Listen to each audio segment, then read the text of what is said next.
Communication, marketing, recrutement. Vos besoins ont des solutions vidéo avec Décideur TV, le studio.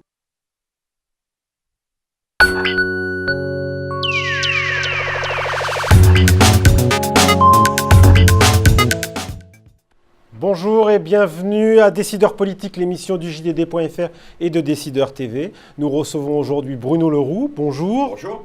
Vous êtes député de Seine-Saint-Denis, élu depuis 1997, président du groupe socialiste à l'Assemblée nationale, un poste éminemment stratégique et très exposé au moment où la majorité traverse de nouvelles difficultés dont nous allons parler. Comme chaque semaine, avec Caroline Vigoureux, nous avons scruté le net et on vous dira ce qu'on dit de vous sur les réseaux sociaux. Alors d'abord, commençons par l'actualité immédiate. Les clubs de foot, et c'est presque une première, ont décidé la grève. Les présidents des clubs de foot professionnels, qu'est-ce que ça vous inspire? Et c'est la taxe à 75% qui revient sur l'actualité avec ça. Une taxe provisoire quand il faut redresser le pays, quand il y a des salaires qui sont faramineux, voire indécents aujourd'hui dans un certain nombre de clubs de foot, et alors que nous avons mis un plafonnement à 5% du chiffre d'affaires, c'est les réflexes d'enfants gâtés. C'est des réflexes d'enfants gâtés qui, dans le même temps, viennent nous voir pour nous demander de changer les stades de football, de faire en sorte que pour l'Euro 2016, la France puisse accompagner les choses, de faire des investissements. Et donc, je dis que cette grève est absolument absurde et surtout totalement incompréhensible quand on voit la façon dont les clubs, aujourd'hui, s'adressent à l'État, s'adressent aux collectivités locales. Et donc, qu'ils en finissent avec cette mauvaise idée. Elle sera impopulaire au niveau des Français et surtout, elle est totalement incompréhensible. En même temps, c'est un sport populaire par définition, le football. Ça ne traduit pas aussi à travers les présidents de clubs de foot. J'allais dire, commence à faire tache d'huile, ce ras-le-bol fiscal. Les clubs de foot, les épargnants, les camionneurs, il n'y a pas un petit peu un risque de tache d'huile? En matière fiscale, ce qui est important, ce serait l'injustice. Nous essayons d'y mettre fin depuis toutes les décisions que nous prenons depuis 2 ans. Alors qu'il y a un effort demandé aux Français, oui. J'en conviens, il y a eu un effort de demander aux Français. Et dès cette année d'ailleurs, nous amenuisons cet effort pour ceux qui sont les plus modestes. Nous venons de prendre il y a quelques jours des décisions en matière de revenu fiscal de référence. C'est compliqué, mais ça va permettre de ne pas rentrer, voire de sortir de l'impôt pour ceux qui y étaient rentrés avec les choses mises en place par Nicolas Sarkozy, sur lesquelles nous sommes revenus. Et donc oui, il faut de la justice, mais en même temps, chaque Français le sait, il faut aujourd'hui redresser le pays. Les footballeurs doivent prendre leur part, les footballeurs professionnels. Mais tous ceux qui ont un salaire au-dessus de 1 million d'euros doivent y prendre leur part, et bien entendu les footballeurs. D'accord. Cette semaine, vous avez dû, avec Jean-Marc Ayrault, le Premier ministre, rappeler à l'ordre un peu les députés socialistes. Vous leur avez demandé davantage de solidarité. On a bien vu que sur de nombreux votes, il y avait eu des défections. C'est difficile de tenir les troupes? C'est difficile parce que, d'abord, chaque député est une individualité, élu au suffrage universel, ayant sa part de vérité, et puis parce que quelquefois, l'individualisme, mais ça c'est une constante de la société, l'emporte sur la vie collective, on aimerait amener son idée, on aimerait amener sa proposition supplémentaire. Et moi, je leur ai dit à tous, mais si nous passions simplement la moitié de l'énergie que nous dépensons à essayer de nous différencier, à parler ensemble, à parler d'une même voix, à défendre ce que nous faisons. Et je les ai incités à aller sur le site de l'UMP, à aller voir le contre-budget qu'avait fait l'UMP, à regarder la page 2, qui est tout ce qu'ils nous reprochent depuis maintenant 15 mois. Et ils nous font une liste d'une vingtaine de reproches. Et je leur ai dit, chacun de ces 20 reproches, ça matérialise la façon dont nous avons changé par rapport à ce qui était fait auparavant. La fierté que nous avons à prendre des mesures pour ceux qui sont les plus faibles, à réformer l'éducation nationale, à réformer la fiscalité. Et donc, emparez-vous avec enthousiasme de ce que nous faisons aujourd'hui.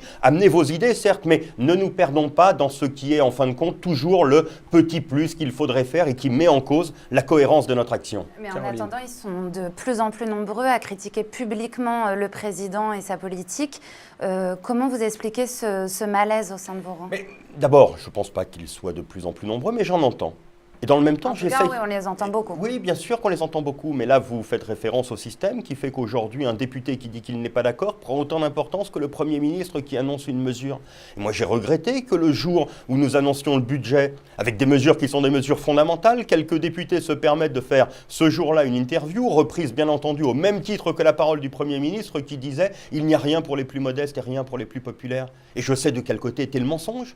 Le mensonge, il était du côté de celui qui disait qu'il n'y avait rien dans ce budget pour les plus modestes et les plus populaires. Les socialistes mentent Bien sur entendu, le budget. et ceux qui disaient ça aujourd'hui étaient dans un mensonge par rapport à la réalité du budget. Et donc je leur dis à cela, faisons toujours attention, parce que quand on fait une phrase en disant « je suis d'accord, mais il faudrait que », on ne retient bien souvent dans notre système le « que », le « mais il faudrait que », et on ne retient que la critique. Or moi je sais qu'aujourd'hui, la totalité des députés, cela s'est vu sur le budget d'ailleurs, soutiennent la politique du gouvernement. Et je dirais même mieux, nous n'avons pas de débat aujourd'hui. Nous avons des débats sur des mesures. Il n'y a pas de débat sur une autre politique. Ce que nous devrions faire d'autre différemment aujourd'hui. On nous entend, il n'a pas manqué une voix pour le budget. Est-ce qu'il n'y a pas quand même un problème avec la gouvernance du Premier ministre, la gouvernance de Jean-Marc Ayrault, qui finalement ne parvient pas à trancher les conflits entre ministres? On voit bien, il y a des tensions de mois en mois, c'est difficile. Est-ce qu'il n'y a pas un problème, Ayrault?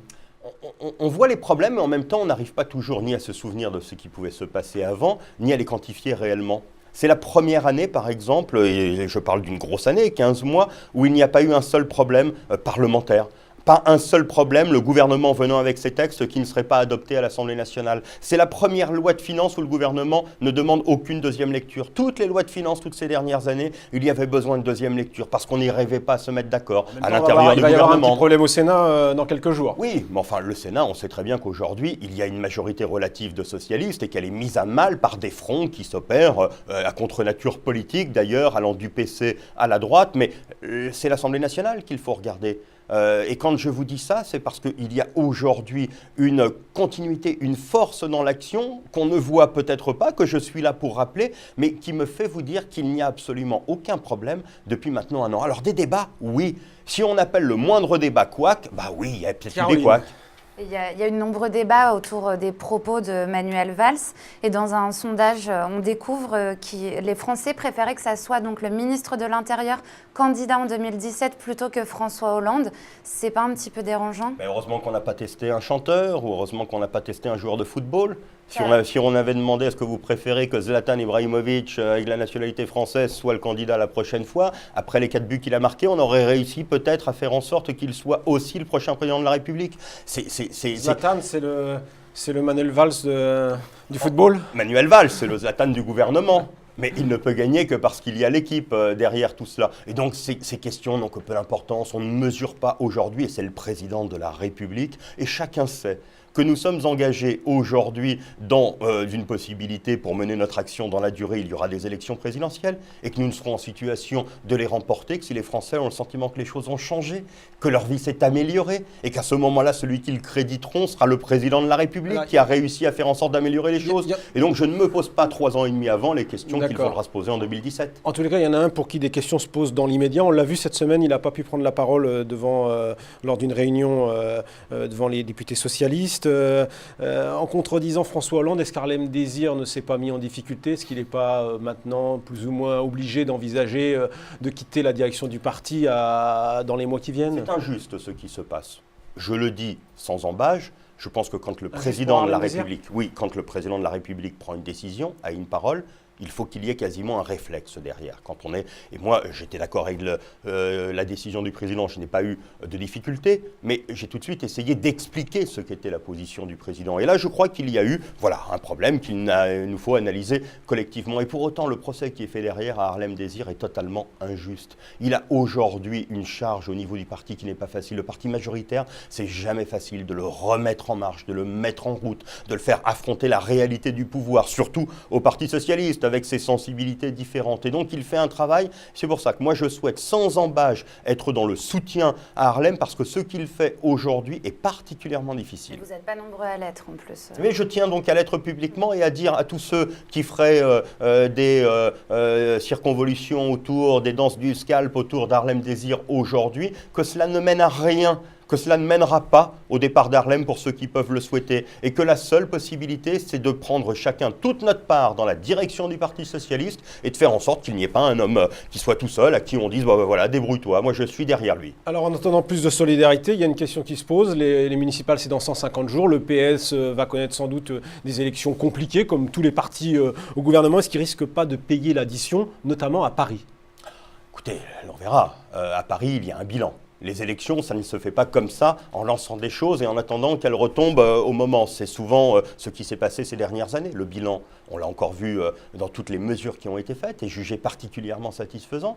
Les Français sont particulièrement fiers de ce qui a été fait à Paris. Les Parisiens le sont aussi de ce qui a été fait par Bertrand Delanoë. Et donc, dans ce point de vue, moi, j'ai confiance sur le fait qu'Anne Hidalgo, aujourd'hui, représente la suite normale, la suite logique, la suite ambitieuse de Bertrand Delanoë. Il y aura un combat difficile, parce qu'il y a toujours une part à la politique nationale, en l'ambiance nationale, mais le mois de mars, c'est dans quelques mois.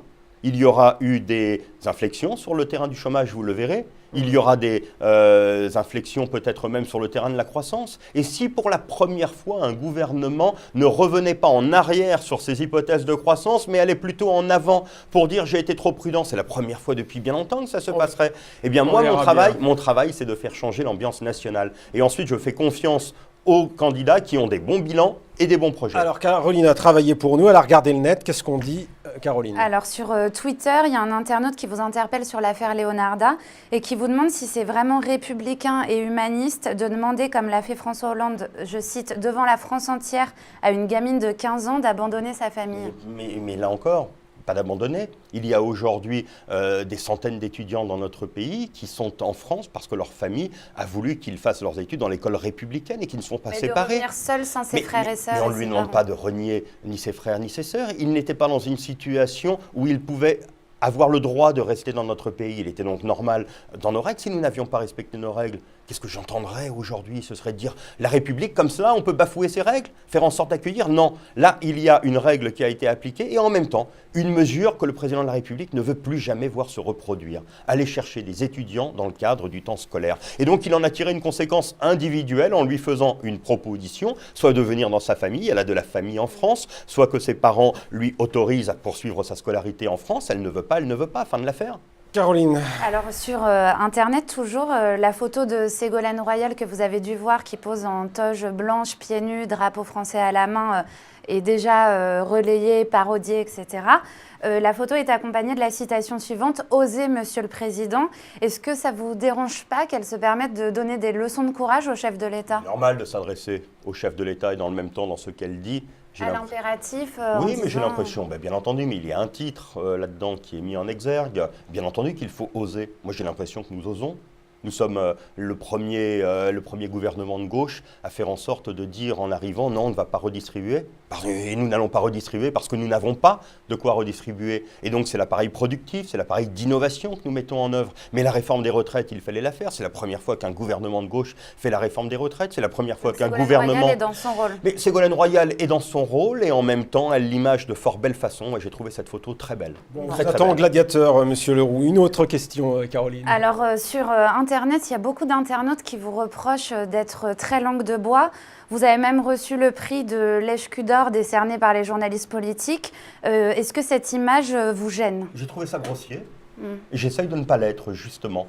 Alors, s'il soutient au chef de l'État, qui est chez moi indéfectible, j'ai une amitié, pas simplement une amitié avec le chef de l'État. J'ai un soutien depuis longtemps à ce qu'il incarne, à la façon dont il peut permettre à la gauche d'avoir un nouveau visage même. Et j'ai pensé qu'il devait être candidat depuis longtemps à l'élection présidentielle pour incarner cette gauche que j'ai envie de voir durer, que j'ai envie de voir transformer en profondeur le pays. Vous comprenez tous ces socialistes qui critiquent sans arrêt François Hollande?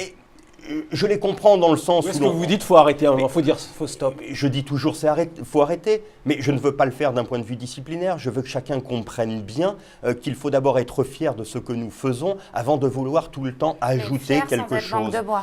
Mais moi, j'essaye de ne pas être langue de bois, mais en même temps d'expliquer ce qu'est la réalité au quotidien. J'essaye chaque semaine d'aller dans une des circonscriptions les plus éloignées. J'étais en Haute-Saône il y a quelques jours, dans le Maine-et-Loire le lendemain, pour aller rencontrer des élus, voir des chefs d'entreprise, des PME, me confronter à leurs difficultés, discuter. J'ai pas l'impression d'être dans la langue de bois. Alors il faudrait aujourd'hui qu'on soit pas loyal avec quelqu'un, qu'on soit en situation de le critiquer pour d'un seul coup apparaître comme ayant de la liberté. Mais moi, je ne veux pas avoir une liberté qui soit acquise au prix d'une critique facile aujourd'hui de ce que pourrait être la politique du président de la République ou du Premier ministre. Une courte réaction, Monsieur Leroux, sur quelque chose qui a enflammé la toile, c'est la rumeur du 9-3. Vous savez, il y a des maires à Niort, à Châlons, à Poitiers qui portent plainte parce qu'il y a cette rumeur comme quoi des populations étrangères venues de Seine-Saint-Denis iraient dans leur mémoire commune.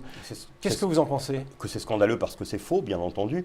Nous ne cherchons pas à déplacer les problèmes réels que nous pouvons connaître dans ce département. Nous cherchons à avoir les moyens de les surmonter. Les moyens, moi j'ai toujours dit, ce n'est pas la population que je veux changer en Seine-Saint-Denis, c'est les moyens de prendre en compte ces difficultés, c'est la capacité à faire de la politique, parce que je pense que nous sommes un département qui, de ce point de vue-là, est central dans la capacité à réussir le récit républicain, ce qu'est la France, à reprendre même ce récit là où il semble s'être arrêté quelquefois. Et donc voilà, je regrette que des élus soient confrontés à cela parce que ce n'est pas la réalité, et je leur dis, faites-en un avantage. Merci Bruno Leroux, et vive la Seine-Saint-Denis, et surtout vive Décideurs politiques la semaine prochaine pour un nouveau numéro.